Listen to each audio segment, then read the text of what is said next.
বিজয়পুর নামের একটা ছোট্ট গ্রামে একটা মেয়ে থাকতো মায়া। তবে মায়ের বাবা মা মারা যাওয়ার পর থেকে সে তার দাদা বৌদির কাছেই থাকতো। তবে মায়ার দাদা ছিল বিজয়, মায়াকে খুব ভালোবাসতো। কিন্তু মায়ার বৌদি কোনোদিনও মায়াকে সহ্য করতে পারতো না। সব সময় মায়াকে দিয়ে কাজ করাতো আর তাকে খুব উল্টোপাল্টা কথা শোনাতো।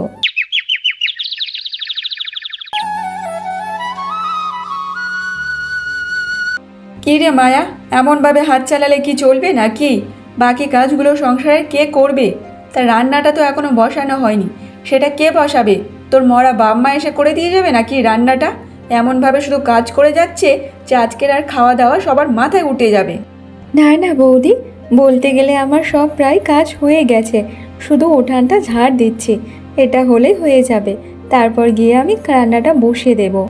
একটা কোনো কথা বললে তুই তো শুধু বাহানা দিতেই থাকিস। আজকের রান্নাটা একটু ভালোভাবে বানাস, তা না হলে প্রত্যেকদিন যা রান্না বানাস খেতে তো মন চায় না, শুধু মনে হয় কেউ যেন গলার মধ্যে দিয়ে আমাকে জোর করে খাইয়ে দিচ্ছে। আচ্ছা ঠিক আছে বৌদি, তুমি একদম চিন্তা করো না, আজকের আমি সুন্দরভাবে খুব সুস্বাদুই রান্না করব। তারপর মায়া আর কোনো কিছু কথা না বলে সে রান্না করার জন্য রান্নাঘরে চলে যায়।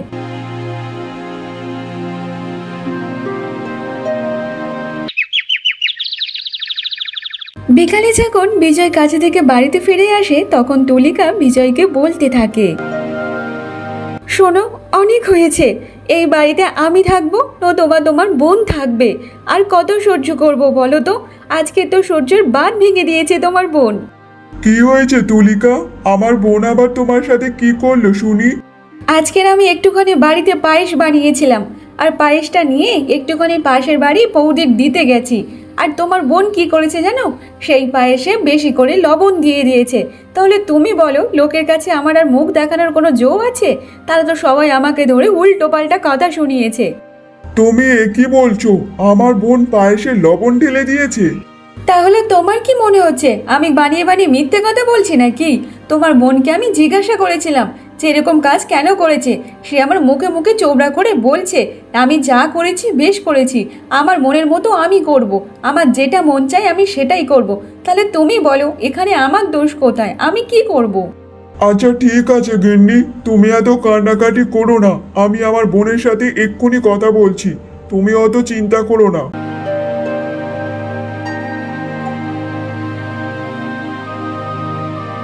মায়া, আমি এইসব কি শুনছি তোর নামে? তুই আজকের পায়েসে লবণ কেন মিশিয়েছিস বল? না দাদা, আমি সত্যি কথা বলছি। যখন আমি পায়েসটা নামিয়েছিলাম তখন আমি একবার পায়েসটা খেয়ে দেখেছিলাম, সব কিছু ঠিকঠাকই ছিল, কোনো লবণ টবণ বেশি ছিল না। তারপর যে কি হলো না হলো কিছুই যে বুঝতে পারছি না। দেখো দেখো, তোমার সামনে দাঁড়িয়ে দাঁড়িয়ে কেমনভাবে মিথ্যে কথাটা বলেই যাচ্ছে। সত্যি কথা, একটুও লজ্জা নেই। তুমি যেমন ওকে মাথায় চড়িয়ে বসেছো, আজকে দেখো মুখে শুধু ধান দিলে খই ফুটতেই থাকে। এত মাথায় চড়ানো উচিত না, বুঝেছো? বৌদি, আমি সত্যি কথা বলছি, আমি কিছুই করিনি। আমার নামে বারবার এমনভাবে বলো না বৌদি, আমার যে খুব খারাপ লাগে। আমি সত্যি এইসব কোনো কিছুই করিনি। দেখ মায়া, আমি তোর কোনো কথা শুনতে চাই না, তবে একটা কথা মাথায় রাখিস, যা কিছু বানানোর আগে একবার ভেবেচিন্তে বানাস। এটা হচ্ছে আমাদের পরিবারের একটা সম্মানের কথা আছে, বুঝেছিস? এরপর মায়া সে কোনো কিছু কথা না বলে সে কান্না কাঁদতে থাকে আর বলতে থাকে, মা, তুমি আমাকে ছেড়ে এমনভাবে কেন চলে গেলে?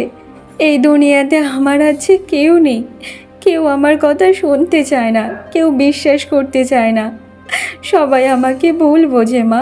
আমি যে একা হয়ে গেছি মা, একা হয়ে গেছি।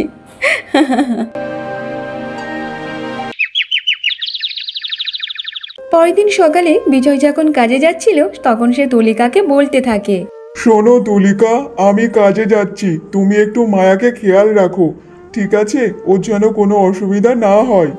আচ্ছা ঠিক আছে, তুমি অত চিন্তা করো না তো, তুমি সাবধানে যাও, মায়াকে আমি খেয়াল রাখবো।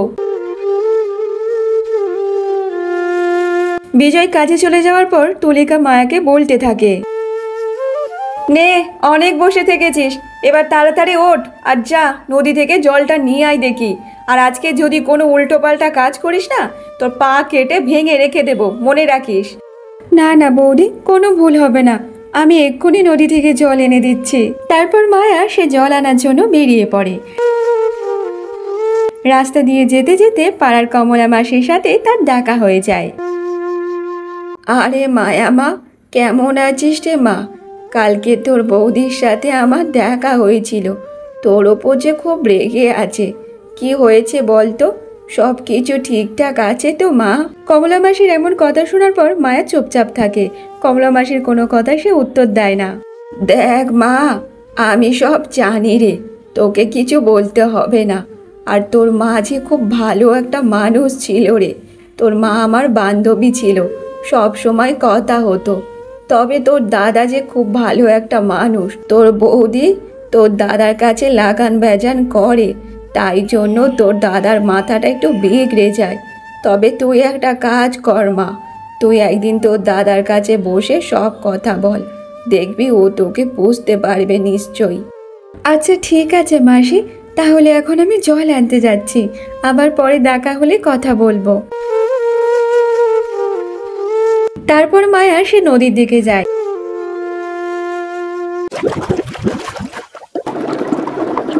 নদীতে গিয়ে সে জল নিয়ে বাড়িতে যাওয়ার জন্য রওনা দিয়ে দেয়।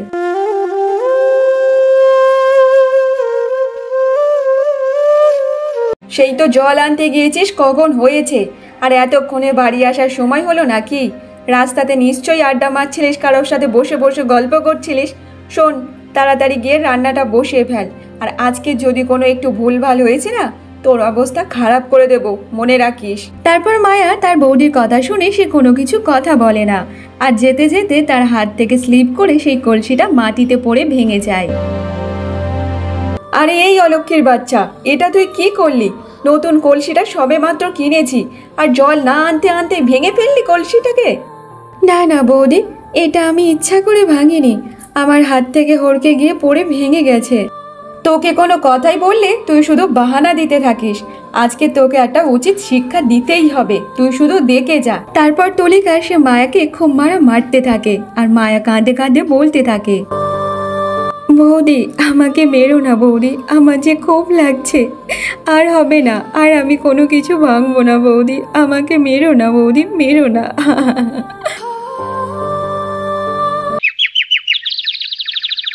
তারপর মায়া রান্নাঘরে বসে বসে কাঁদতে থাকে।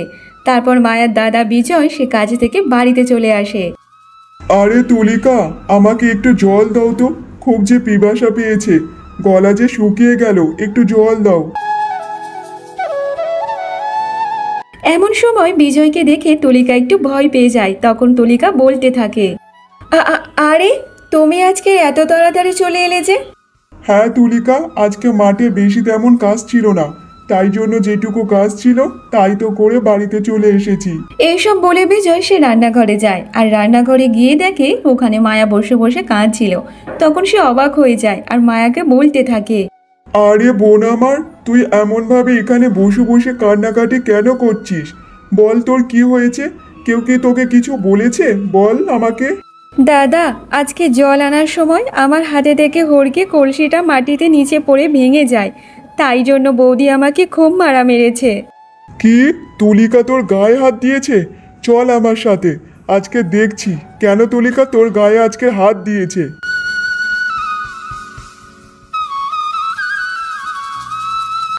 তুলিকা, তুমি আমার বোনকে কেন গায়ে হাত দিয়েছো? তুমি কেন ওকে মেরেছো বলো তো দেখি। তুলিকা বিজয়ের রাগ দেখে একটু ভয় পেয়ে যায়। তখন সে চুপ করে থাকে, কিন্তু সে ভেবেছিল যে এবার তার সত্যিটা সবার সামনে বেরিয়ে আসবে। কিন্তু তখন তার মাথায় একটা বাজে বুদ্ধি চলে আসে। আরে না না, আমি ওকে মারবো কেন বলো তো? ও এখন একটু ছোট আছে, একটু ভুল করেছে, তাই তো ওকে একটুখানি বকেছিলাম। দেখো তুলিকা, আমাকে শেখাবে না, মারার বকার মধ্যে দুটো অনেক পার্থক্য আছে। দেখো, আমি ওকে এমনি এমনি মারিনি, কারণ না ছাড়া আমি কারোর গায়ে হাত দিই না, বুঝেছো? মানে তুমি কি বলতে চাইছো তুলিকা? আমার বোন কি দোষ করেছে যে তার জন্য তুমি ওর গায়ে হাত দিয়েছো? তোমার বোন আর আগের মতো নেই, সে অনেক পাল্টে গেছে। আমি নিজের চোখে দেখেছি, আমাদের বাড়ি থেকে চুপি চুপি করে চুরি করে গিয়ে ও ছেলেদের সাথে কথা বলে, একটা ছেলের হাত ধরে দেখি না গল্প করছে। এইসব দেখে কি আর মেনে নেওয়া যায় বলো তো দেখি? বৌদি, তুমি এইসব কেন কথা বলছো? আমি এরকম কোনো কাজই করিনি, তুমি তোমার দোষটা লুকানোর জন্য তুমি আমার নামে এমনভাবে মিথ্যে বদনাম দিচ্ছ কেন বৌদি? দেখেছো তো তোমার সামনে ওকে সত্যি কথাটা বলছি বলে কেমন মুখে মুখে তর্ক করতে এসেছে। এই তর্কর জন্য তো আমি ওকে মেরেছি। ও তো সত্যি কথাটা বলতেই পারতো। দেখো এখন দিনকাল ভালো না। আর সবথেকে বড় কথা, এমনভাবে যদি ছেলেদের সাথে কথা বলে তাহলে গ্রামের লোকজন দেখলে তো ছিছি করবে। আমাদের বাড়ির কি একটা সম্মান বলে কিছু নেই নাকি বলো তো? দেখো তুলিকা, তুমি যে আমার বোনের সম্পর্কে এইসব কথা বলছো, এইগুলো তুমি জেনে শুনে ঠিকভাবে বলছো তো? দাদা আমি সত্যি বলছি, আমি এমন কোনো কিছু করিনি, কারোর সাথে দেখাও করিনি। বৌদি সব মিথ্যে কথা বলছে, আমার নামে বানিয়ে বানিয়ে কথা বলছে। দাদা আমাকে বিশ্বাস করো।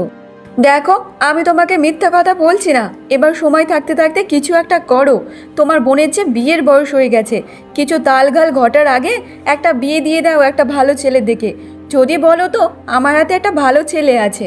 তুমি কি বলছো তুলিকা? তোমার হাতে ভালো ছেলে আছে? সে কে? দেখো ওই মোড়ল মশাইয়ের বাড়ি থেকে আমাদের বাড়িতে সম্বন্ধ এসছে, আর আমাদের বাড়ির মেয়েকে ওনার পছন্দ হয়েছে, বলেছে বউ করে নিয়ে যাবে ওনার বাড়িতে। যদি তুমি বলো তাহলে আরেকবার কথা বলতে পারি। আরে তুলিকা, এসব তুমি কি বলছো? মোড়ল মশাই আমাদের বাড়ির মেয়েকে পছন্দ করেছে, ওদের বাড়িতে বউ করে নিয়ে যেতে চায়? আরে আমরা তো একটা গরিব কৃষক, আর ওরা কত ধনী, আর আমাদের বাড়ির মেয়েকে ওনার পছন্দ হয়েছে। এটা তো খুব ভালো কথা গো। তোমার বোনের ভাগ্যটা ভালো যে অত বড়লোক বাড়ি থেকে তোমার বোনকে পছন্দ করেছে। আর এমনিতে তোমার বোনের দেখতে সুন্দর, কাজে কর্মে সব একদম পারদর্শী, কেন পছন্দ করবে না বলো তো? শোনো, এমন ভালো সম্বন্ধ তুমি আর পাবে না কখনো। বিয়েতে রাজি হয়ে যাও, বুঝেছো? হ্যাঁ তুলিকা, তুমি ঠিকই বলেছ। এত বড়লোক বাড়ি থেকে আমার বোনকে পছন্দ করেছে, আমার বোন নিশ্চয় ওখানে খুব ভালো থাকবে। শোনো, তোমাকে একটা কথা বলি, যা কিছু করবে একটু ভেবে চিন্তে করবে, বুঝেছো? পাকা কথা দিয়ে যেন তার কথা খেলাপ না হয়।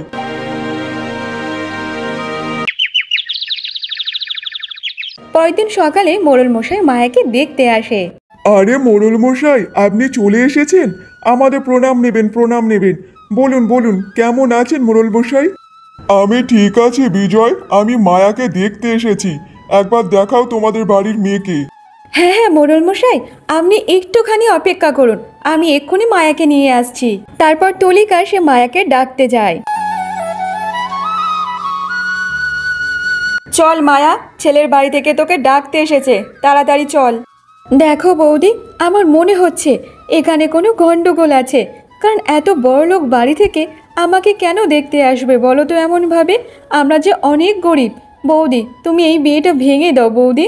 বেশি কথা না বলে এখান থেকে তাড়াতাড়ি চল দেখি। ছেলের বাড়িরা অপেক্ষা করছে তোকে দেখার জন্য, আর এখানে দাঁড়িয়ে দাঁড়িয়ে বলছে বিয়ে করব না। তোকে তো বিয়ে করতেই হবে।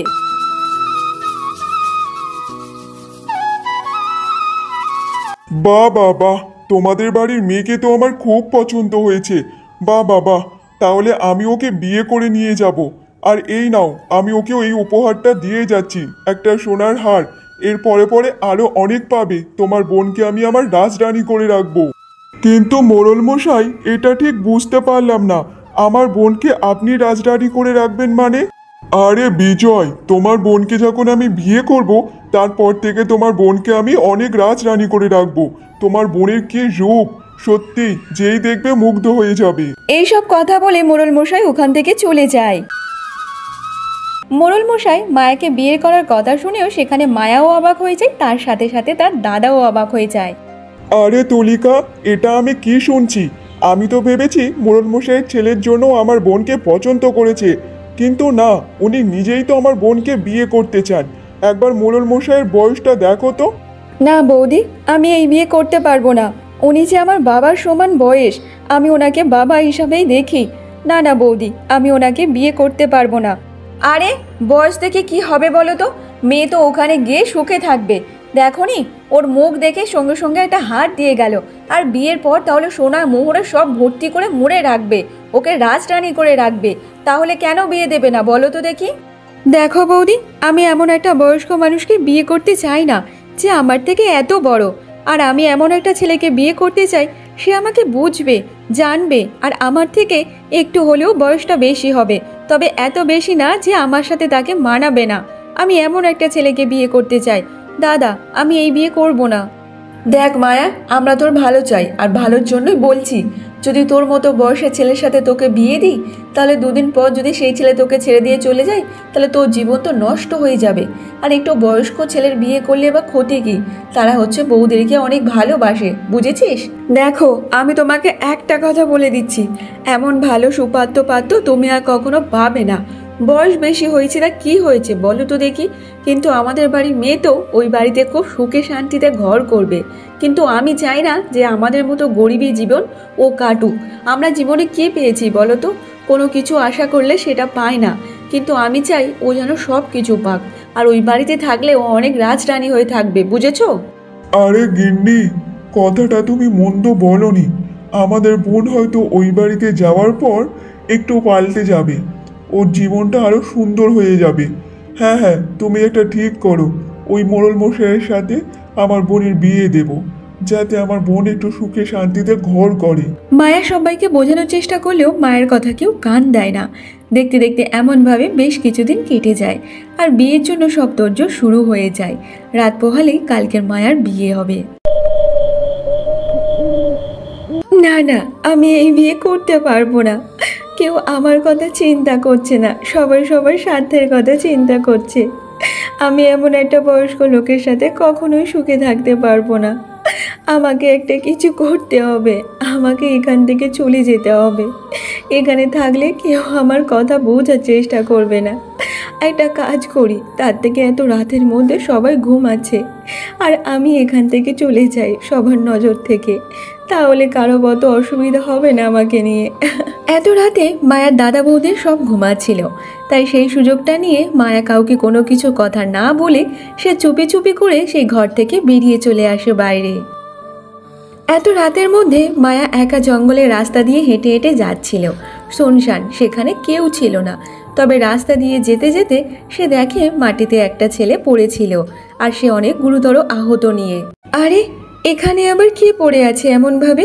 আর দেখে তো মনে হচ্ছে ছেলেটির পায়ে খুব জোরতর আঘাত লেগেছে, উনি যে অনেক কষ্ট পাচ্ছে। একটা কাজ করি, আমাকে কিছু একটা করতে হবে।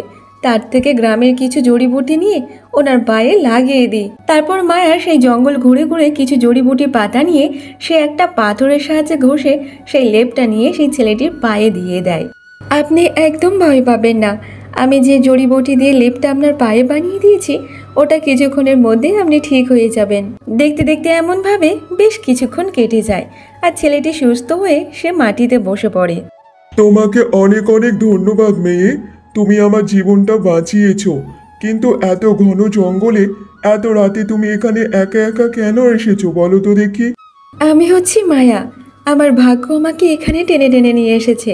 আমি কি করব বলুন তো? তোমার ভাগ্য এখানে নিয়ে এসেছে মানে বুঝলাম না। আমার দাদা বৌদি একটা বয়স্ক লোকের সাথে আমাকে বিয়ে দিতে চায়, তাই জন্য আমি ঘর থেকে পালিয়ে চলে এসেছি। আমি এমন একটা বয়স্ক লোককে বিয়ে করতে চাই না, আর কালই যে আমার বিয়ে, তাই জন্য আমার এই পালানো ছাড়া আমার কাছে যে কোনো উপায় নেই। তাই তো আমি পালিয়ে চলে এসেছি, কারণ এই দুনিয়াতে আমাকে বোঝার মতো যে কেউ নেই। আমার বাবা মা অনেক দিন আগেই মারা গিয়েছে।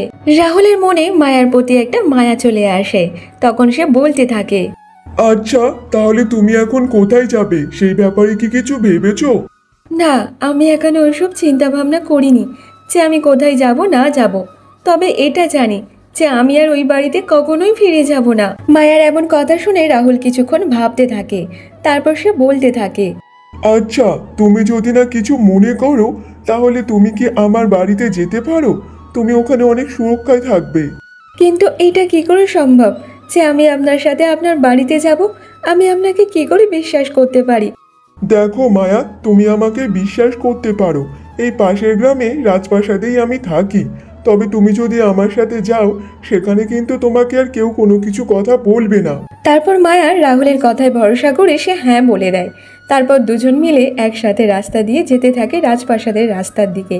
যেতে যেতে অনেকটা সকাল হয়ে যায়, আর রাজপ্রাসাদে যাওয়ার সঙ্গে সঙ্গে সেখানে দুটো সৈনিক থাকে, আর তারা মাথা নিচু করে বলতে থাকে, রাজকুমার রাহুলের জয় হোক, জয় হোক। সৈনিকরা যখন রাহুলকে রাজকুমার বলছে, তখন মায়া একটু অবাক হয়ে যায়, আর সে বলতে থাকে, সৈনিকরা যা বলছে এই কথাগুলো কি সত্যি?